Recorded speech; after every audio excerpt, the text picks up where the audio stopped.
Breaking news नाज़रीन। STP मरकज़ी अॻवान अल्ताफ़ जिस्काणी जे क़त्ल केस में नामज़द जवाबदार भोलो ख़ानज़ादा मारिजी वियो। STP अॻवान असद जिस्काणी ज़ख़्मी थी पियो। ॿिन्ही धुरियुनि जा माण्हू वॾे अंग में सिविल अस्पताल टंडोहियार पहुची विया। चिकताण वारो माहौल, पुलिस जी नफ़री वॾे अंग में मौजूदु। वाक़े बैदि ज़ीशान जिस्काणी जो बयानु साम्हूं आयो आहे। अॼु मुंहिंजे भाउ शहीद अल्ताफ़ जिस्काणीअ जे केस जी तारीख़ हुई। मुंहिंजो भाउ असद तारीख़ ते हाज़िरीअ लाइ वञी रहियो हुयो त उन जे मथां हमिलो कयो वियो। जंहिंजी डेथ थी वई आहे सो उहो पंहिंजी पेशी ते अॼु उनजो कोर्ट टाइम आहे उन ते आयो। जिन फायरिंग कई आहे उहे जेके आहिनि जसकाणी जेके असां पंहिंजी कस्टडी में जेको आहे विधो आहे विथ वेपन असां उनखे अरेस्ट कयो आहे। ऐं इहो इंसिडेंट सुबुह जो जेको आहे 8:30 पौणे 9 जे जेको आहे विच में जेको थियो आहे।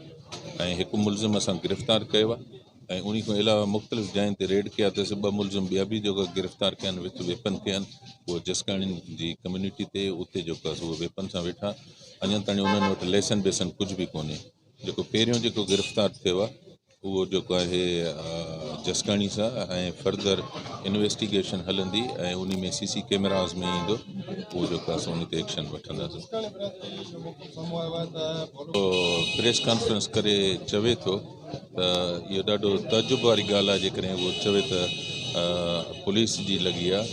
पुलिस गिरफ़्तार जेको आहे सो इन्हनि जी फैमिली खे ई कयो आहे जेको कम्यूनिटी जसकाणी जो जेको असांजी कस्टडी में आहे। ऐं प्रेस कॉन्फ्रेंसूं अहिड़ियूं करे हुन जो केस खे रुख ॿिए पासे मोड़ण जी कोशिशि था कनि।